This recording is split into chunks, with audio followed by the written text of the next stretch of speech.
TV പ്രേക്ഷക സംഗമവും വിടുതൽ ശുശ്രൂഷയും നാളെ പന്തളത്ത് ഫെബ്രുവരി 28. ശുശ്രൂഷകൾ രാവിലെ 10-ന് Nanak convention centre. Thomas Ooty brother ശുശ്രൂഷിക്കുന്നു.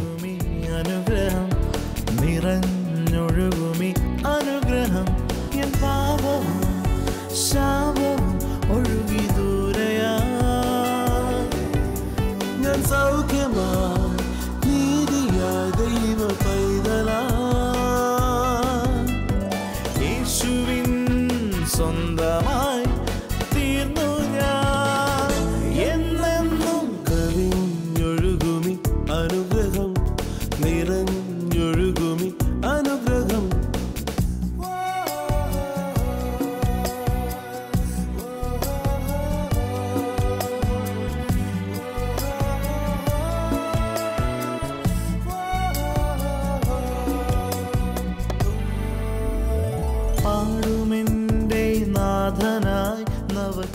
കവിഞ്ഞൊഴുകുന്ന അനുഗ്രഹത്തിലേക്ക് സ്വാഗതം. പ്രിയപ്പെട്ടവരെ, ഈ ദിവസങ്ങൾ നമ്മുടെ മിഷൻ മന്ത്സ് നടന്നുകൊണ്ടിരിക്കുകയാണ്. നമ്മുടെ ഈ TV പ്രോഗ്രാമിലൂടെ ലോകമെങ്ങും എത്രയോ പേരാണ് വിടുതലായിക്കൊണ്ടിരിക്കുന്നത്. നമ്മൾ ഒന്നിച്ചു നിന്നാൽ, ഒരു TV പ്രോഗ്രാമിനെ സപ്പോർട്ട് ചെയ്താൽ, ഒരു ക്യാമറ അല്ലെങ്കിൽ നമ്മുടെ ഈ ശുശ്രൂഷയെ നമുക്കാവുന്ന വിധത്തിൽ ഒന്ന് സഹായിച്ചാൽ യേശുക്രിസ്തുവിൻ്റെ സുവിശേഷത്താൽ അനേകർ വിടുതലാകും. നിങ്ങളേവരും ഈ മിഷൻ മന്ത്സിന് വേണ്ടി പ്രാർത്ഥിക്കണം, അപ്പോൾ തന്നെ സപ്പോർട്ട് ചെയ്യണം. ഇന്നത്തെ ശുശ്രൂഷയിലും വലിയ അനുഗ്രഹം ഇന്നത്തെ എപ്പിസോഡിലൂടെ കർത്താവ് ചെയ്യാൻ പോവാണ്. ഇന്നത്തെ ശുശ്രൂഷയിലേക്ക് നമുക്ക് കടക്കാം. നമ്മളിങ്ങനെ വായിക്കുന്നു, സ്വർഗത്തിലെ സകല ആത്മിക അനുഗ്രഹത്താലും ക്രിസ്തുവിൽ നാം അനുഗ്രഹിക്കപ്പെട്ടിരിക്കുന്നു. ഉറക്കെ പറഞ്ഞ് ഞാൻ അനുഗ്രഹിക്കപ്പെട്ടിരിക്കുന്നു. വേറൊരു വേദഭാഗത്ത് നമ്മൾ വായിക്കുകയാണ്, അനുഗ്രഹം അനുഭവിക്കേണ്ടതിന് നാം വിളിക്കപ്പെട്ടിരിക്കുന്നു. ഈ ദിവസങ്ങളിൽ നമ്മൾ ആ വേദഭാഗം വായിച്ചു. 1 പത്രോസ് 3:9 വായിച്ചു, നിങ്ങൾ അനുഗ്രഹം അനുഭവിക്കേണ്ടതിന് വിളിക്കപ്പെട്ടിരിക്കാൻ അനുഗ്രഹിക്കുന്നവരായിരിപ്പിൻ. എല്ലാവരും എന്ന് പറഞ്ഞാൽ ഞാൻ അനുഗ്രഹിക്കപ്പെട്ടവനാണ്, ഞാൻ അനുഗ്രഹം അനുഭവിക്കാൻ വിളിക്കപ്പെട്ടവനാണ്. നമ്മൾ അപ്പോസ്തലന്മാരുടെ ഭാഗങ്ങളൊക്കെ വായിക്കുമ്പോൾ പഴയ നിയമത്തിൽ പറഞ്ഞ പലതുമായിട്ട് വളരെ വ്യത്യാസമുണ്ട്. പഴയ നിയമത്തിലെ പലരും പ്രാർത്ഥിച്ചത്, കർത്താവേ നീ എന്നെ അനുഗ്രഹിച്ചാൽ എന്നെ അനുഗ്രഹിക്കണേ. അതുകൊണ്ട് തന്നെ ക്രൈസ്തവ മണ്ഡലത്തിലെ പല പ്രാർത്ഥനകളും അനുഗ്രഹിക്കണേ അനുഗ്രഹിക്കണേ അനുഗ്രഹിക്കണേ എന്നാണ്. എന്നാൽ നിങ്ങൾ അപ്പോസ്തോലിക വേദഭാഗങ്ങളൊക്കെ പരിശോധിച്ച് നോക്കിയേ, അനുഗ്രഹിക്കണേ എന്ന് അവരൊരിടത്തും പറഞ്ഞിട്ടില്ല, അനുഗ്രഹിക്കപ്പെട്ടിരിക്കുന്നു. കർത്താവായ യേശുക്രിസ്തുവാണ് ദൈവാനുഗ്രഹം. മാനവജാതിയുടെ അനുഗ്രഹം ഒരു വ്യക്തിയുടെ ഉള്ളിൽ വെച്ചു, അതത്ര യേശു. അവനൊരു പ്രത്യേക വിഭാഗത്തിൻ്റെ ദേവനല്ല, മറിച്ച് മാനവജാതിക്ക് നഷ്ടപ്പെട്ട ഐശ്വര്യം ഒരു വ്യക്തി രൂപത്തിൽ ഇവിടെ വന്നു, അതത്ര ക്രിസ്തു. ആ അനുഗ്രഹം, യേശുവാകുന്ന അനുഗ്രഹം ഒരു വ്യക്തിയിൽ വന്നോടെ അയാൾ അനുഗ്രഹിക്കപ്പെട്ടു. Praise the Lord. എന്നാൽ പത്രോസ് പറയാണ്, നിങ്ങൾ അനുഗ്രഹം അനുഭവിക്കേണ്ടതിന് വിളിക്കപ്പെട്ടിരിക്കാൻ നിങ്ങൾ അനുഗ്രഹിപ്പീൻ. നമ്മൾ ഈ ദിവസങ്ങളിൽ കേട്ട വചനങ്ങളിൽ ദൈവമക്കൾ അനുഗ്രഹിക്കപ്പെട്ടവരാണെങ്കിലും ആ അനുഗ്രഹത്തിന് തടസ്സമായി നമ്മളിൽ തന്നെ ചില കാര്യങ്ങൾ വരാം. നമ്മളിങ്ങനെ എഫേസ്യ ലേഖനത്തിൽ വായിക്കുന്നുണ്ട്, കോപിച്ചാൽ നിങ്ങൾ പാപം ചെയ്യരുത്, സൂര്യൻ അസ്തമിക്കുവോളം നിങ്ങളുടെ കോപം വെച്ചുകൊണ്ടിരിക്കരുത്. Praise the Lord. എന്നിട്ട് പറയാം, പിശാചിന് ഇടം കൊടുക്കരുത്. പിശാചിനെ കുറിച്ച് കർത്താവ് വേറൊരിക്കലും ഇങ്ങനെ പറഞ്ഞു, മോഷ്ടിപ്പാനും അറുപ്പാനും മുടിപ്പാനും അത്രേ കള്ളൻ വരുന്നത്. ഞാൻ ചോദിക്കട്ടെ, കള്ളന് നമ്മുടെ വീട്ടിൽ താമസിക്കാൻ ഇടം കൊടുത്താൽ എന്ത് പറ്റും? നിങ്ങൾ പറഞ്ഞാട്ടെ. അവൻ വിലപ്പെട്ടതൊക്കെ മോഷ്ടിച്ചുകൊണ്ട് പോകും. അതുകൊണ്ടാണ് വചനം പറയുന്നത്, നിങ്ങൾ പിശാചിനിടം കൊടുക്കുക. രക്ഷിക്കപ്പെട്ടവരാ, വിശ്വാസികളാ, പരിശുദ്ധാത്മാവിൽ നിറഞ്ഞവരാ. പക്ഷേ ഞാൻ എൻ്റെ ഹൃദയത്തിൽ കയ്പ് വെച്ചുകൊണ്ട്, പ്രൈസ് ദി ലോർഡ്, കോപം വെച്ചുകൊണ്ട് ഞാനതിനെ അത് വിട്ടുകളയാതിരിക്കുമ്പോൾ ഞാൻ തന്നെ സാത്താൻ ഇടം കൊടുക്കുക. ആ കള്ളൻ എൻ്റെ വീട്ടിലിരുന്ന് എൻ്റെ നന്മകളെ മോഷ്ടിക്കും. 1-2 പേർ പറഞ്ഞ്, വാസ്തവത്തിൽ നിങ്ങൾ അനുഗ്രഹിക്കപ്പെട്ടവരാ, പക്ഷേ അനുഗ്രഹത്തെ കാർന്ന് തിന്നുന്ന ശക്തിയെ നമ്മുടെ വീട്ടിൽ, നമ്മുടെ ജീവിതത്തിൽ നമ്മൾ വെച്ചുകൊണ്ടിരിക്കരുത്. അതുകൊണ്ടാണ് യാക്കോബിൻ്റെ ലേഖനം, പിശാചിനോട് എതിർത്ത് നിൽപ്പീൻ. പിശാചിൻ്റെ അകത്ത് വന്ന്, കണ്ടോ അയാൾ നിന്നോട് പറഞ്ഞു കേട്ടില്ലേ, എന്നാലും ആ കൂട്ടുവിശ്വാസി നിന്നെ കണ്ടിട്ട് ചിരിച്ചില്ല, സാത്താൻ എന്ത് ചെയ്യുന്നറിയോ? പുറകിലിരുന്ന് എന്നെ ഇങ്ങനെ ചൂട് എരിവ് കയറ്റും. അത് കേട്ട് എൻ്റെ മുഖമെല്ലാം വീർത്താ ഞാൻ നടക്കുന്നത്. ഇതിൻ്റെ പ്രയാസം എനിക്കേ വരത്തുള്ളൂ, വേറൊരാൾക്ക് വരത്തില്ല. അതുകൊണ്ടാണ് പറഞ്ഞത് പിശാചിനോട് എതിർത്ത് നിൽപ്പിൻ. എന്തിനോട് എതിർക്കണം? എൻ്റെ മനസ്സിലവൻ ചിന്തകൾ കൊണ്ടുവരും. കണ്ടോ നിന്നെ ഇങ്ങനെ ചെയ്തില്ലേ? ഉടനെ നമ്മൾ പറയണം, ആ ആളെന്തോ ചെയ്താൽ എനിക്കൊരു പ്രശ്നമില്ല, എൻ്റെ കർത്താവ് എനിക്ക് മതിയായവന്. ആമേൻ. നമ്മൾ വായിക്കുന്നു, യേശുവിൻ്റെ അടുക്കൽ പോലും സാത്താൻ ചില വാക്കുകളുമായിട്ട് ചെന്നപ്പോൾ കർത്താവ് തൻ്റെ ദൈവവചനം കൊണ്ട് അവനോട് എന്ത് ചെയ്തു? എതിർത്ത് നിന്നു. പ്രൈസലോ. നമ്മുടെ അകത്ത് കയ്പ് കൊണ്ടുവരുമ്പോൾ ആ ദൈവത്തിൻ്റെ വചനം പറയുന്ന വചനം പിശാചിനോട് അങ്ങ് പറഞ്ഞേച്ചാൽ മതി, ഞാൻ ആ കയ്പ് വെച്ചുകൊണ്ടിരിക്കത്തില്ല. ഇത് പറഞ്ഞ് നിനക്ക് എൻ്റെ അകത്ത് കയറാനല്ലേ, എൻ്റെ അകത്ത് കയറിയിരുന്ന് എന്നെ കാർന്ന് തിന്നാനല്ലേ, അതുകൊണ്ട് അത് ഞാൻ അനുവദിക്കത്തില്ല. എനിക്ക് ആരോടും ഭാരമില്ല, ഞാനത് ക്ഷമിച്ചിരിക്കുക. സാത്താനെ എന്നെ വിട്ട് പൊക്കോ എന്ന് പറഞ്ഞാൽ സാത്താൻ വാലും ചുരുട്ടി ഓടും. അവന് നിൻ്റെ മേൽ നിൽക്കാനൊക്കത്തില്ല, നന്മകൾ അപഹരിക്കാനൊക്കത്തില്ല. കരങ്ങൾ തട്ടി നമുക്ക് കർത്താവിനെ സ്തുതിക്കാം. പത്രോസും പൗലൂസും ഒക്കെ പറയുമ്പോൾ സെക്ഷുവൽ ഇമ്മോറാലിറ്റിയിൽ, ലൈംഗിക പാപത്തിൽ ജീവിക്കുന്നവർ, അതുപോലെ കയ്പും കുറ്റാരവും ക്രോധവും എന്ന് വേണ്ട വിഗ്രഹാരാധന, അത്യാഗ്രഹമാകുന്ന വിഗ്രഹാരാധന, ദ്രവ്യാഗ്രഹം, സ്വയത്തെ ഉയർത്തുന്ന അതൊക്കെ ഒരു വിഗ്രഹാരാധനയോടെ ദൈവത്തിൻ്റെ സ്ഥാനത്ത് വേറെ എന്തിനെയൊക്കെ വെച്ചാൽ അത് നമ്മൾ ചെയ്താൽ ദൈവരാജ്യത്തിൻ്റെ നന്മകൾ അനുഭവിക്കാനൊക്കത്തില്ല. Praise the Lord. വാസ്തവത്തിൽ അനുഗ്രഹിക്കപ്പെട്ടവരാ, പക്ഷെ ഞാൻ തന്നെ എൻ്റെ അറിവ് കേടുകൊണ്ട് എൻ്റെ അനുഗ്രഹത്തെ ഞാൻ തന്നെ തടയുക. ഇന്ന് പകൽക്കാലം നമ്മൾ ഈ പല കാര്യങ്ങൾ കേട്ടു. അതുപോലെ തന്നെ മറ്റൊരു കാര്യമാണ്, ക്രിസ്തുവിൽ വിശ്വസിച്ച ഒരു വ്യക്തി കൃപയാലാണ് രക്ഷിക്കപ്പെട്ടത്. എങ്ങനെയാണ് രക്ഷിക്കപ്പെട്ടത്? നമ്മുടെ ആരുടെയും നന്മ കൊണ്ടല്ല. ദൈവത്തിൻ്റെ മുമ്പിൽ ന്യായപ്രമാണത്തിലെ ഒരു കൽപ്പന അനുഷ്ഠിച്ചത്, ഞാൻ ആരെയും വേണ്ടാത്തൊന്നും പറഞ്ഞിട്ടില്ല, ഞാൻ മോഹിക്കുന്നില്ല, ഞാൻ മോഷ്ടിക്കുന്നില്ല, 10 കൽപ്പനകളിൽ 3 എണ്ണം ഞാൻ ആചരിച്ചിട്ടുണ്ട്, ഞാൻ നല്ലവനാണെന്നും പറഞ്ഞ് എന്നാൽ ദൈവം പറയും ബാക്കി ഒരു 7 എണ്ണവും 600-ൽ പരം ഉപകൽപ്പനയുണ്ട്, അത് മുഴുവൻ നീ പാലിച്ചോ എന്ന് ചോദിക്കും. അതാണ് വചനം പറഞ്ഞത്. ന്യായപ്രമാണത്തിലേക്ക്, എൻ്റെ സ്വന്തം നീതിയിലേക്ക് ഞാൻ കുറച്ച് നല്ലതാണെന്ന് പറഞ്ഞ് ദൈവത്തിൻ്റെ അടുക്കൽ ചെന്നാൽ ദൈവം പറയും അങ്ങനെയാണ് നീ മൊത്തം നല്ലതായിട്ട് വരാൻ പറയും. അതാരെ കൊണ്ട് നടക്കത്തില്ലല്ലോ. അതുകൊണ്ട് കർത്താവിനോട് പറയണം, കർത്താവേ, ഞാൻ പ്രമാണങ്ങളിൽ ഒന്നും അനുഷ്ഠിക്കാൻ എനിക്ക് കഴിവില്ല, എനിക്ക് തെറ്റുള്ള വ്യക്തിയാണ്, ഞാൻ അങ്ങയുടെ കൃപയിൽ ആശ്രയിക്കുന്നു എന്ന് പറഞ്ഞാൽ അവരനുഗ്രഹത്തിൻ്റെ കീഴില്ല. ചേർന്ന് കർത്താവിനെ സ്തുതിക്കാം. അതാണ് ഗലാത്യ ലേഖനം പറയുന്നത്, നിങ്ങൾ ന്യായപ്രമാണത്തിന് കീഴിരിപ്പാൻ ഇച്ഛിക്കുന്നവരെ നിങ്ങൾ ശാപത്തിന് കീഴാകുന്നു. ഗലാത്യ ലേഖനത്തിൽ നമ്മൾ വായിച്ചു 3-ാം അധ്യായത്തിൽ. വീണ്ടും ന്യായപ്രമാണത്തിന് കീഴിലേക്ക് പോകാൻ ആഗ്രഹിക്കുന്ന ഗലാത്യ സഭയെ പരിച്ഛേദന ചെയ്യണം. ന്യായപ്രമാണത്തിലെ ചട്ടങ്ങളും കൽപ്പനകളും വീണ്ടും ആചരിക്കണം. എങ്കിലേ ദൈവം നിങ്ങളെ അനുഗ്രഹിക്കത്തുള്ളൂ. ചുമ്മാ വിശ്വസിച്ചാലൊന്നും പോരാ, കൈകൊട്ടി പാടിയാൽ പോരാ, നിങ്ങൾ അത് ചെയ്യണം ഇത് ചെയ്യണം, അല്ലെങ്കിൽ ദൈവം നിങ്ങളെ അംഗീകരിക്കുകയില്ല എന്ന് പറഞ്ഞപ്പോൾ അവരറിയാതെ ഓർത്തു, ഈ പ്രമാണങ്ങളും കൂടെ അനുഷ്ഠിച്ചാലേ ദൈവം ഞങ്ങളെ രക്ഷിക്കത്തുള്ളൂ. ഉടനെ പൗലോസ് ചോദിക്കുക, നിങ്ങൾ ഈ പ്രമാണമൊന്നും അനുഷ്ഠിച്ചിട്ടല്ലല്ലോ നിങ്ങൾക്ക് പരിശുദ്ധാത്മാവിനെ കിട്ടിയത്, യേശുവിനെ വിശ്വസിച്ച നിമിഷം പരിശുദ്ധാത്മാവിനെ കിട്ടിയില്ലേ? ഹല്ലേലൂയ. അവൻ്റെ കൃപയിൽ നിങ്ങൾ വിശ്വസിച്ചപ്പോൾ നിങ്ങളുടെ ശാപം മാറിപ്പോയി. എന്നാൽ വീണ്ടും എൻ്റെ നന്മയാ, ഞാൻ ന്യായപ്രമാണം അനുഷ്ഠിച്ചിട്ടാന്ന് പറഞ്ഞാൽ ഗലാത്യ ലേഖനം പറഞ്ഞു, അങ്ങനെ നീ പറയുന്നെങ്കിൽ പ്രമാണങ്ങൾ മുഴുവൻ നീ അനുഷ്ഠിക്കേണ്ടി വരും. അതാണ് യാക്കോബിൻ്റെ ലേഖനം പറയുന്നത്, ഒന്നിൽ തെറ്റിയാൽ എല്ലാത്തിലും തെറ്റി. Praise the Lord. 100% എൻ്റെ ജീവിതം കറക്റ്റാണെന്ന് പറയാൻ പറ്റിയ ആരെങ്കിലും ഇവിടെ വന്നിട്ടുണ്ടെങ്കിൽ ഒന്ന് കൈ ഉയർത്താം. ആരുമില്ല. ഇനി ഉണ്ടെങ്കിൽ ഈ മീറ്റിംഗ് കഴിഞ്ഞ് ഒന്ന് കട്ടാക്കൊള്ളായിരുന്നു, നിങ്ങളെ ഒന്ന് ചില്ലിട്ട് വെക്കാൻ വേണ്ടിയായിരുന്നു. അങ്ങനെ ആരും ഇവിടെ വന്നിട്ടില്ല, കുറവ് തീർന്ന ആരുമില്ല. ആരേലും പറയും എൻ്റെ നന്മ കൊണ്ട് അവിടെ ചെല്ലാമെന്ന് പറയുന്നെങ്കിൽ ആരെ കൊണ്ടും പറ്റത്തില്ല. അതുകൊണ്ട് ദൈവം എന്ത് ചെയ്തു? നമ്മുടെ ഈ കഴിവുകേട് കണ്ടപ്പോൾ ദൈവത്തിന് നമ്മളോട് കൃപ തോന്നി. ഉറക്കെ പറഞ്ഞേ. ഇവിടെ ഈ ക്രിമിനലുകളെ നോക്കി, അവരിൽ ആരും അവർക്ക് ക്രിമിനൽ ആകണമെന്നില്ലായിരുന്നു, കള്ളനാകണമെന്നില്ലായിരുന്നു, കൊള്ളക്കാരനാകണമെന്നില്ലായിരുന്നു. ഡോക്ടറാൻ ആഗ്രഹിച്ചവർ നല്ല വഴി ജീവിക്കാൻ ആഗ്രഹിച്ചു, എവിടെയൊക്കെയോ തെറ്റിപ്പോയി അല്ലേ? പൗലൂസ് പറയാണ്, ന്യായപ്രമാണത്തിൻ്റെ കീഴിലുള്ളൊരു വ്യക്തിയുടെ അവസ്ഥ പറയുക, തിന്മ ചെയ്യണമെന്ന് എനിക്ക് ആഗ്രഹമില്ല, നന്മ ചെയ്യണമെന്ന് തന്നെയാണ് എൻ്റെ ആഗ്രഹം, പക്ഷേ അറിയാതെ ഞാൻ തിന്മ ചെയ്തു പോകുന്നു. കാരണം എൻ്റെ ആഗ്രഹത്തിനപ്പുറം എന്നെ പിടിച്ചു വലിക്കുന്നൊരു പാപശക്തി എൻ്റെ അകത്തുണ്ട്. കുടിക്കണ്ടെന്നും പറഞ്ഞ ഭാര്യയുടെ തലയെ കൈവച്ച് കുഞ്ഞുങ്ങളോട് സത്യം ചെയ്തിട്ട് ഇറങ്ങുന്ന വ്യക്തി എങ്ങനെയോ വൈകിട്ട് BAR ബാർ എന്ന 3 അക്ഷരം തിളങ്ങിക്കാണുമ്പോൾ വീട്ടിലോട്ട് വിട്ട വണ്ടിയുടെ സ്റ്റിയറിങ് ഇടത്തോട്ടങ്ങ് തിരിഞ്ഞു പോവുക. അയാൾ മനഃപൂർവ്വമാണോ? പൈസ കളയാൻ ആഗ്രഹിക്കുന്നുണ്ടോ? ഇല്ല. ഇച്ഛിക്കാത്ത തിന്മ ചെയ്യുന്നു. അതിൻ്റെ അർത്ഥം മനുഷ്യനൊരു ബലഹീനതയുണ്ട്. ബലഹീനതയുള്ളവനോട് ദൈവത്തിന് തോന്നുന്ന വികാരമാണ് കൃപ. ഉറക്കെ പറഞ്ഞാട്ടെ, ഉറക്കെ പറഞ്ഞേ, സ്തോത്രം. അതിന് പകരം ഞാൻ മറ്റുള്ള സഭയിലുള്ളവരെക്കാളൊക്കെ മെച്ചമാണെന്ന് പറഞ്ഞാൽ കൃപ അതോടെ കട്ടാവും. എന്നാൽ പിന്നെ നീ അങ്ങ് ജീവിച്ചോളാൻ പറയും.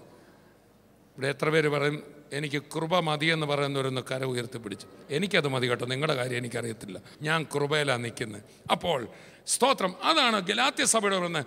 കൃപയിൽ ദൈവം നിങ്ങളെ വിളിച്ച വെളിയിൽ നിന്ന് നിങ്ങൾ മറ്റൊരു സുവിശേഷത്തിലേക്ക് മറിഞ്ഞത് എങ്ങനെ? നിങ്ങളുടെ നന്മ കൊണ്ടാന്ന് പറയാം. അതിൻ്റെ അർത്ഥം നന്മ വേണ്ടെന്നല്ല. ഈ കൃപയിൽ വന്നു കഴിയുമ്പോൾ ഉണ്ടല്ലോ, നമുക്ക് കർത്താവ് പരിശുദ്ധാത്മാവെന്ന സഹായിയെ തരും. നമ്മൾ കാല് വികലാംഗന മേലാതെ അവിടെ ചെന്ന് എന്നെക്കൊണ്ട് പറ്റുന്നില്ല നടക്കാനെന്ന് പറഞ്ഞാൽ നിനക്കൊരു സഹായിയെ തരും. ആ സഹായിയുടെ പേര് പറയാവോ? ഒരു ഊന്നുവടി തരും. ഇപ്പം നേരെ നടക്കാം.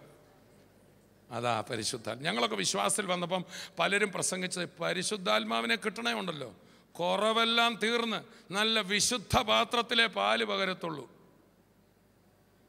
പക്ഷേ റോമാലേഖനം വായിച്ചപ്പോൾ പിടി കിട്ടിയേ, സ്തോത്രം, പരിശുദ്ധാത്മാവ് നിങ്ങളുടെ ബലഹീനതയ്ക്ക് തുണ നിൽക്കുന്നു. ഒന്ന് കൈ കൊടുത്ത് പറഞ്ഞ, പെർഫെക്റ്റ് ആൾക്കാർക്ക് കൊടുക്കുന്നതല്ല, ബലഹീനർക്ക് കൊടുക്കുന്ന. നടക്കുമ്പം വീഴുവെന്ന് തോന്നുന്നവർ വല്ലവരും ഇവിടെ ഉണ്ടോ? സ്വന്തമായിട്ട് നടന്നാൽ വീഴുവെന്ന് തോന്നുന്നവർ ഇവിടെ ഉണ്ടെങ്കിൽ അതെ, ആത്മീയ നടപ്പിൽ എനിക്ക് സ്വയമായിട്ട് നടക്കാനൊക്കത്തില്ല, എനിക്ക് പാപ സാഹചര്യങ്ങളുണ്ട്, വീണു പോകാൻ സാധ്യതയുണ്ടെന്ന് പറഞ്ഞവരൊന്ന് കര ഉയർത്തിപ്പിടിച്ചേ. അവരോർക്കുള്ളതാണ് പരിശുദ്ധാത്മാവ്. ഞാൻ ചോദിക്കട്ടെ, നല്ലൊരു ജിംനേഷ്യത്തിൻ്റെ പരസ്യത്തിൽ നല്ല തടിമിടുക്കനായി നല്ല ഒരു ബോഡി ബിൽഡറെ കണ്ടാൽ അയാൾക്കാരെങ്കിലും വടി കൊടുക്കുമോ? ഇല്ല. ഒന്ന് കൈകൊടുത്ത് പറഞ്ഞാൽ, അങ്ങനെ യേശുവിൻ്റെ അടുക്ക ചെല്ലരുത്. ഞാൻ പ്രാർത്ഥിച്ചോളാമെന്ന്, ഞാനൊക്കെ എൻ്റെ ഉപവാസം കൊണ്ടൊക്കെ ഞാൻ നിന്നോളാം, ഞാൻ ഇതുവരെ കുഴപ്പത്തിലൊന്നും വിശ്വാസത്തിൽ വന്ന് സ്നാനപ്പെട്ട ശേഷം എനിക്കൊരു കുഴപ്പം വന്നിട്ടില്ല, ഞാൻ നല്ല സ്തോത്രം. ഒന്ന് കൈകൊടുത്ത് പറഞ്ഞാൽ, നിനക്ക് വടിയുടെ ആവശ്യമില്ല, തന്നെ നിൽക്കാൻ അറിയാമല്ലോ, പിന്നെ കൃപ കിട്ടത്തില്ല. എത്ര പേര് പറയും കൃപ മതിയെന്ന്? കൃപ മതിയേ, കൃപ മതിയേ, അളവില്ലാത്ത നിൻ കൃപ മതിയേ, ഓ കൃപ മതിയേ, കൃപ മതിയേ, അളവില്ലാത്ത നിൻ കൃപ മതിയേ. യേശുക്രിസ്തുവിനെ പ്രസംഗിക്കുന്ന, യേശുക്രിസ്തുവിൽ വിശ്വസിക്കുന്ന എല്ലാവരും ഒന്നായി പ്രാർത്ഥിക്കാൻ കൂടണം. ഈ ദിവസം ഫെബ്രുവരി 27 കൊച്ചിയിൽ ഞങ്ങളെല്ലാവരോടും കൂടാൻ ആഗ്രഹിക്കുന്നുണ്ട്. വരാൻ ആഗ്രഹിക്കുന്നവർ താഴെ കാണുന്ന നമ്പറിൽ വിളിക്കണം. എൻ്റെ ആഗ്രഹം, നമ്മളെല്ലാവരും വ്യക്തിപരമായി സുവിശേഷ വേല ചെയ്യുന്നുണ്ട്, യേശുവിനെ ഉയർത്തുന്നുണ്ട്. പല പ്രാവശ്യവും പല തത്വങ്ങളിൽ നമ്മൾ വ്യത്യസ്തമായ തത്വങ്ങൾ പറഞ്ഞേക്കാം, പക്ഷേ പ്രസംഗിക്കുന്നത് ഒരാളെയാണ്, യേശുവിനെ. എൻ്റെ ആഗ്രഹം സഭകൾ പ്രാർത്ഥിക്കുന്ന സഭകളാകണം. നമുക്ക് സഭയുടെ അതിർത്തികളും ആ ബാരിയേഴ്സും എല്ലാം പൊട്ടിച്ച് ഒന്നിച്ചു കൂടി പ്രാർത്ഥിക്കേണ്ട സമയമാണ്. ഇന്ന് രാത്രി കൊച്ചി പട്ടണത്തിൽ സഭാ സംഘടനാ വ്യത്യാസങ്ങളൊക്കെ മറന്ന് ദൈവദാസന്മാരും ദൈവമക്കളും എല്ലാം ഒന്നിച്ചു ചേരുക, പ്രാർത്ഥിക്കാൻ. ഭാരതത്തിനും ലോകത്തിലും സുവിശേഷത്തിനെതിരെ പല പ്രശ്നങ്ങളും പീഡനങ്ങളും ഒക്കെ നടക്കുമ്പോൾ ഈ പീഡനങ്ങൾ തന്നെ അനുഗ്രഹമാക്കി മാറ്റാൻ പോവുക. സഭയെ പീഡിപ്പിച്ച് ആരെയും കർത്താവ് വെറുത്തില്ല, മറിച്ച് യേശുക്രിസ്തുവിനെതിരെ നിന്നവർ യേശുവിൻ്റെ സ്നേഹം തിരിച്ചറിഞ്ഞപ്പോൾ സുവിശേഷത്തിൻ്റെ തീരെ സാക്ഷികളായിട്ട് മാറിയെങ്കിൽ നമ്മൾ ഒന്നിച്ച് പ്രാർത്ഥിക്കുമ്പോൾ, നമ്മൾ ഒന്നിച്ച് കൈകോർക്കുമ്പോൾ വലിയവയാണ് കർത്താവ് ചെയ്യാൻ പോകുന്നത്. ഇതേ ആലോചന നിങ്ങളുടെ അകത്തുമുണ്ടെങ്കിൽ താഴെ കാണുന്ന നമ്പർ വിളിക്കണം. ഈ ഫെബ്രുവരി 27 കൊച്ചിയിൽ ഞങ്ങളെല്ലാവരോടും പ്രാർത്ഥിക്കാൻ കൂടുന്നുണ്ട്. വൈകുന്നേരം 7:30 മുതൽ it is going to be at least till 12 and 1. If you are free, come, share your views. Let us be together in Jesus' name. സ്തോത്രം. ഈ പലർക്കും ഒരു ചിന്തയുണ്ട്, ഈ കൃപയുള്ളതുകൊണ്ട് മനുഷ്യനിപ്പം ആ ബലഹീനതയാണല്ലോ, ഇനിയിപ്പം പാപം ചെയ്യാമല്ലോ. പരിശുദ്ധാത്മാവിനെ തന്നത് പാപം ചെയ്യാനല്ല, നേരെ നടക്കാൻ മേല, ഞാൻ വീഴാൻ സാധ്യതയുണ്ടായിരുന്ന നിനക്ക് നീ പറഞ്ഞു എനിക്ക് നേരെ നടന്നാൽ കൊള്ളാവുന്നുണ്ട്, പറ്റുന്നില്ല, എൻ്റെ കാലിന് ബലമില്ല, ഞാൻ വീഴാൻ സാധ്യതയുണ്ട് എന്ന് പറഞ്ഞ് യേശുവിൻ്റെ അടുക്ക ചെന്നപ്പോൾ പരിശുദ്ധാത്മാവെന്ന വടി തന്നു. ആരെങ്കിലും പറയോ ഇപ്പം വടി കിട്ടിയോണ്ട് സൗകര്യമുണ്ട് താഴോട്ട് വീഴാനെന്ന്? അന്ന് കൈകൊടുത്ത് പറഞ്ഞ കൃപ പാപം ചെയ്യാൻ തന്നതല്ല, പരിശുദ്ധാത്മാവിനെ തന്നത് പാപം ചെയ്യാനുള്ള സഹായിയായിട്ടല്ല, പാപത്തെ ജയിക്കാനുള്ള സഹായിയായിട്ടാണ്. ഓ, കരങ്ങൾ തട്ടി കർത്താവിനെ സ്തുതിക്കാം. ആമേൻ. പഴയ നിയമം നിങ്ങളുടെ കഴിവുകൊണ്ട് നന്നായിക്കൊള്ളാനാണ് പറയുന്നത്. കൊല ചെയ്യരുത്, മോഷ്ടിക്കരുത്, മോഹിക്കരുത്. എനിക്ക് ആഗ്രഹമുണ്ട്, പക്ഷെ നടക്കുന്നില്ല. യേശുക്രിസ്തു എന്ന പ്രമാണം കുറച്ചുകൂടെ കട്ടിയായിട്ട് പറഞ്ഞു, മോഹിച്ചാൽ പാപം ചെയ്തു, സഹോദരനെ നിസ്സാരാന്ന് പറഞ്ഞാൽ കൊലപാതകം ചെയ്തു. നമ്മൾ ആരെങ്കിലും രക്ഷപ്പെടുമോ? അതാ ദൈവത്തിൻ്റെ സ്റ്റാൻഡേർഡ്. ചുരുക്കി പറഞ്ഞാൽ ഒരു പ്രമാണവും മോശമല്ല, നല്ലതാ. നല്ലതാ, മോശമേ അല്ല. പക്ഷേ എന്തോ ചെയ്യാനാ, ഞാൻ മോശമായിപ്പോയി. Praise the Lord. അതുകൊണ്ടാണ് ഇങ്ങനെ അതിനെക്കുറിച്ച് പറയാറുണ്ട്. മോശ ഒരു സ്കാനിങ് സെൻറ്റർ നടത്തുന്നു. എന്തുവാ? മോശയുടെ അടുക്ക ചെന്നാൽ പ്രമാണം വെച്ചിട്ട് നിനക്ക് ഇന്ന കുറവുണ്ടെന്ന് പറഞ്ഞു. Praise the Lord. പക്ഷേ സ്കാനിങ് സെൻറ്ററിൽ മരുന്ന് കിട്ടുകയല്ലെന്ന് അടുത്തിരിക്കുന്ന ആളോട് പറഞ്ഞു. അതുകൊണ്ട് എന്ത് ചെയ്യുന്നറിയാമോ? യേശു ഹീലിംഗ് സെൻറ്റർ തുറന്നു. ഈ സ്കാനിങ് സെൻറ്ററിൽ നിന്ന് കിട്ടിയ റിപ്പോർട്ടുമായിട്ട് അവിടെ ഒന്ന് എൻ്റെ സാറേ ഇതാണോ പ്രശ്നം, എൻ്റെ എല്ലാം ഇങ്ങനെയാണോ ഇരിക്കുന്നത്, ഒരു രക്ഷയില്ല, പെട്ടെന്ന് ഓടിക്കോണം. അപ്പുറം ഹീലിംഗ് സെൻറ്റർ തുടങ്ങിയിട്ടുണ്ട്. അവിടെ ചെന്നാൽ നിനക്ക് കുറവാന്ന് പറയത്തില്ല, കുറവ് ഇങ്ങോട്ടൊന്ന് ട്രീറ്റ് ചെയ്യാവുന്ന എല്ലൊക്കെ റെഡിയാക്കാം, നിൻ്റെ കയ്യിലൊരു വടിയൊക്കെ ഇരിക്കട്ടെ, നിൻ്റെ കാല് നന്നായിട്ട് റെഡിയാക്കാം, നിന്നെ ഞാൻ നടത്തി വിടാം. വീഴാൻ സഹായിക്കുന്നവനല്ല യേശു, നടക്കാൻ സഹായിക്കുന്നവൻ. പാപം ചെയ്യാൻ സഹായിക്കുന്നവനല്ല പരിശുദ്ധാത്മാവ്, പാപം ചെയ്യാതെ ജീവിക്കാൻ സഹായിക്കുന്നവന്. ചെല്ലിങ്ങനെ പറയും, ഞാൻ ന്യായപ്രമാണത്തിൽ നിന്ന് സ്വതന്ത്രനായി, നൗ ഐ ആം ഫ്രീ. ചില വിചാരം I am free to sin എന്ന, ഇനിയിപ്പം പാപം ചെയ്യാൻ സ്വാതന്ത്ര്യമാണ്. നോ, കൈ കൊടുത്ത് പറഞ്ഞേ, പാപം ചെയ്യാൻ സ്വാതന്ത്ര്യത്തിൻ്റെ ആവശ്യമില്ല, ബന്ധനത്തിൻ്റെ ആവശ്യമുണ്ടെന്ന് പറ. ഹലോ, പാപം ചെയ്യുന്നത് സ്വാതന്ത്ര്യത്തിൻ്റെ അടയാളമല്ല, ബന്ധനത്തിൻ്റെ അടയാളമാണ്. എന്നാൽ പാപം ചെയ്യാതെ ജീവിക്കണമെങ്കിൽ വലിയ സ്വാതന്ത്ര്യം വേണം. ഉദാഹരണത്തിന് ഞാനിപ്പോൾ റജിബറൻ എന്നോട് എന്താണെന്ന് ചോദിച്ചാൽ, തിരിച്ച് എൻ്റെ ജഡത്തിന് ഞാൻ അടിമയാണ്, എന്നിലെ പാപത്തിന് ഞാൻ അടിമയാണെങ്കിൽ എന്നെ ഇടാന്ന് വിളിച്ചു, എന്തൊടാന്ന് ഞാൻ വിളിക്കും. I am bound to sin. പാപത്തിൻ്റെ ചങ്ങലയിലാണ് ഞാൻ. പാപം എന്നോട് പറയും, എടാ നിന്നെ എടാന്ന് വിളിച്ച് നീ വിട്ടുകൊടുക്കരുത്, എന്തടാന്ന് പറയും. പക്ഷേ ഞാനിപ്പോൾ പാപത്തിൽ നിന്ന് സ്വതന്ത്രനായി പരിശുദ്ധാത്മാവിനായാൽ ഞാൻ പറയും, ബ്രദറെ കർത്താവ് അനുഗ്രഹിക്കട്ടെ. ഒന്ന് രണ്ട് പേരോട് പറഞ്ഞേ, പാപം ചെയ്യാതിരിക്കാനാണ് സ്വാതന്ത്ര്യം ആവശ്യം. ഞാനിപ്പോൾ പാപത്തിൽ നിന്നും ന്യായപ്രമാണത്തിൽ നിന്നും സ്വതന്ത്രനായി, ഞാനിപ്പോൾ പരിശുദ്ധാത്മാവിൻ്റെ പിടിയിലായി. പൗലോസ് പറയണം, I am free from law but I am bound by love. എല്ലാവരും പറഞ്ഞേ, ഞാൻ ന്യായപ്രമാണത്തിൽ സ്വതന്ത്രനായി, പക്ഷെ കർത്താവിൻ്റെ സ്നേഹത്താൽ കെട്ടപ്പെട്ടു പോയി. എൻ്റെ കൈ കൊണ്ട് ഇപ്പോൾ എന്തും ചെയ്യാനൊക്കത്തില്ല, എനിക്ക് വേണ്ടാത്തത് നോക്കാനൊക്കത്തില്ല, പറയാനൊക്കത്തില്ല. പൗലോസ് പറയാം, ഞാൻ ആത്മാവിനാൽ ബന്ധിതനായി യെരുശലേമിലേക്ക് പോവുക.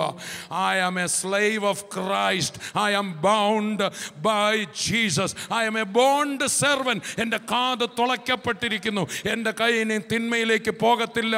ഇതെൻ്റെ കഴിവുകൊണ്ടല്ല. എനിക്കൊരു ബീഡി വലിച്ചാൽ കൊള്ളാമെന്ന് തോന്നലിപ്പം വരുന്നില്ല, മദ്യപാനത്തിനുള്ള ആഗ്രഹം എനിക്ക് വരുന്നില്ല. എന്നിൽ വേറൊരാൾ വന്നിരിക്കുന്നു, എൻ്റെ അഴുക്ക് വാക്കെൻ്റെ നാവിൽ നിന്ന് എടുത്ത് മാറ്റിയിരിക്കുന്നു, എന്നെ ഒരു പുതിയ വ്യക്തിയാക്കിയിരിക്കുന്നു. ഇനി ജീവിക്കുന്നത് ഞാനല്ല, ക്രിസ്തുവത്രേ.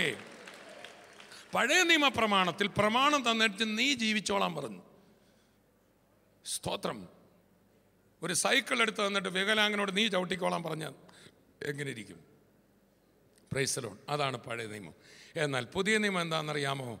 നമ്മളുടെ ആ ബലഹീനത മാറ്റി നമ്മുടെ ഉള്ളിൽ യേശു കയറിയിരുന്ന് പരിശുദ്ധാത്മാവ് വന്നിട്ട് നമുക്ക് ചെയ്യാൻ കഴിയാത്തത് നമ്മെ കൊണ്ട് ചെയ്യിക്കുക. അതുകൊണ്ടാണ് പഴയ നിയമം മുഴുവൻ നീ മാനസാന്തരത്തിന് യോഗ്യമായ ഫലം കായ്ക്കെന്നാണ്, നീ ചെയ്യുന്നതാണ് യോഹന്നാൻ സ്നാപകൻ വരെ പറഞ്ഞത്. എന്നാൽ യേശു പറഞ്ഞു, എന്നെ പിരിഞ്ഞ് നിങ്ങൾക്കൊന്നും ഒന്ന് പറയാൻ നടക്കത്തില്ലെന്ന് പറ. വിശുദ്ധ ജീവിതം നയിക്കൽ നിങ്ങളെക്കൊണ്ട് നടക്കത്തില്ല. അത് കർത്താവിന് നന്നായിട്ടറിയാം. എന്നിട്ട് എന്താ പറഞ്ഞു, നിങ്ങൾ ചെയ്യേണ്ട ഒരു കാര്യം, സ്തോത്രം, ഞാൻ സാക്ഷാൽ മുന്തിരിവള്ളി, നിങ്ങളാരാ? കൊമ്പുകളാണ്. നിങ്ങൾ എന്നിൽ വസിച്ചാൽ മതി, നിങ്ങളിലൂടെ ഞാൻ വളരെ ഫലം കായ്ക്കും. അതാണ് പുതിയ നിയമത്തിൽ നമ്മൾ പ്രവർത്തിക്കാനല്ല പറഞ്ഞ ആത്മാവിൻ്റെ ഫലം. ഉറക്കപ്പറ.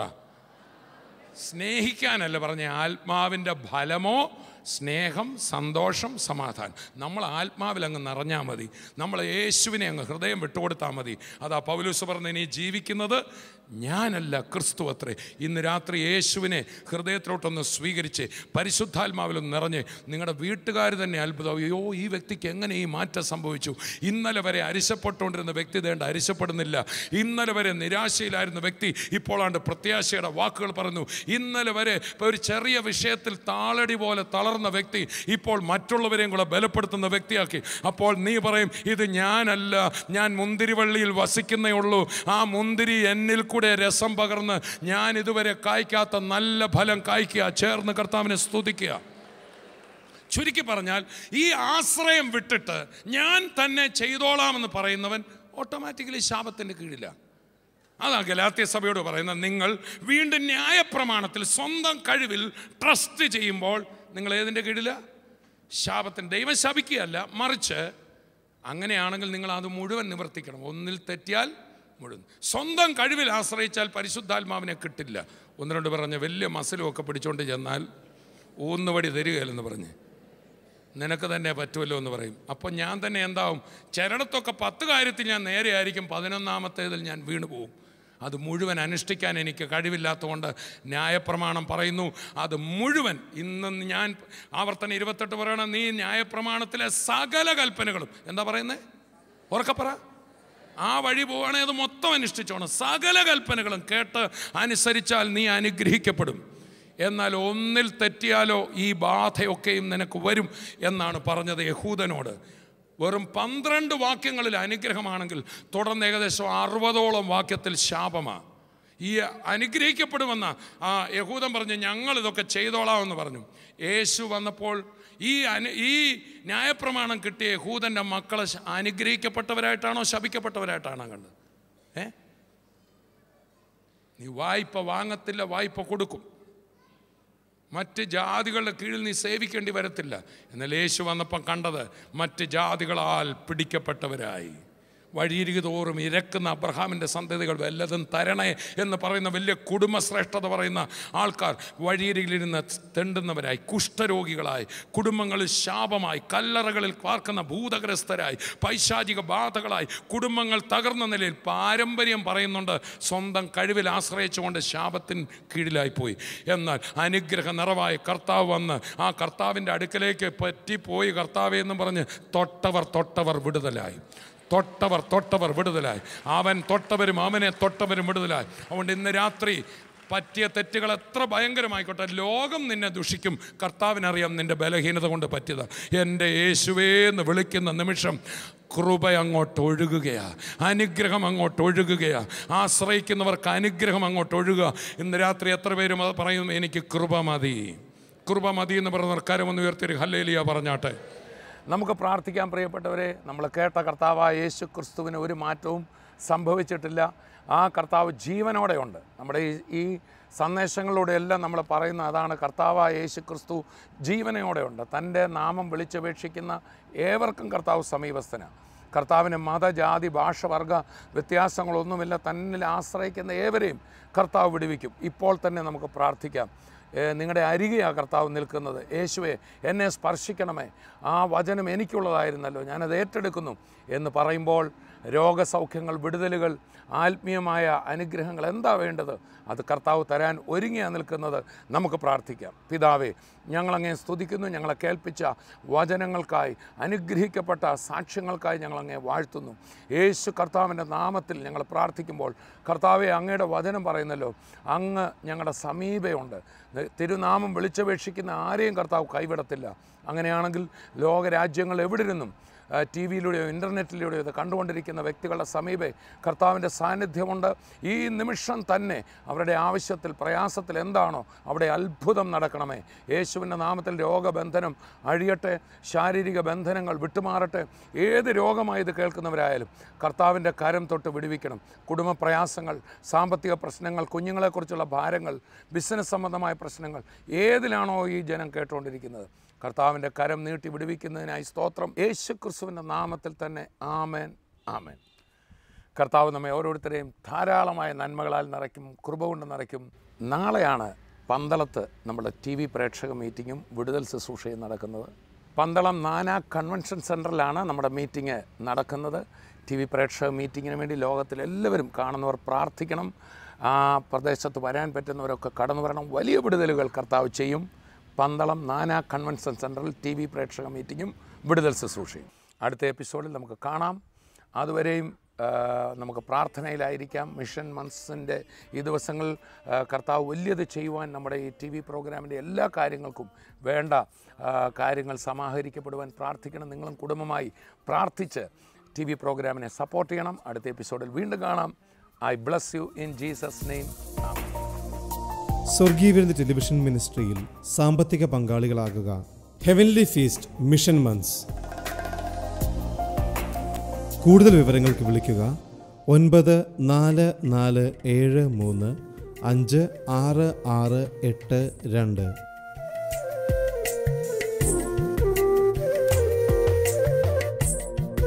വരൂ, യേശുവിനായി സുവിശേഷത്തിനായി വിതറാം, വാരി വിതയ്ക്കാം. ടി വി പ്രേക്ഷക സംഗമവും വിടുതൽ ശുശ്രൂഷയും നാളെ പന്തളത്ത്. ഫെബ്രുവരി 28. ശുശ്രൂഷകൾ രാവിലെ 10 Nanak convention centre. Thomas Ooty brother ശുശ്രൂഷിക്കുന്നു.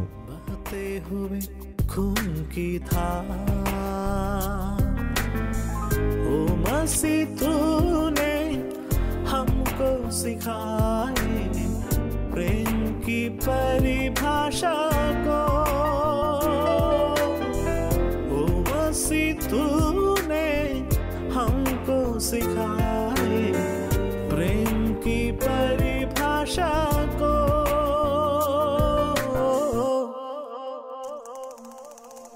प्रेम का सागर है तू, चांदी का राजकुमार है तू।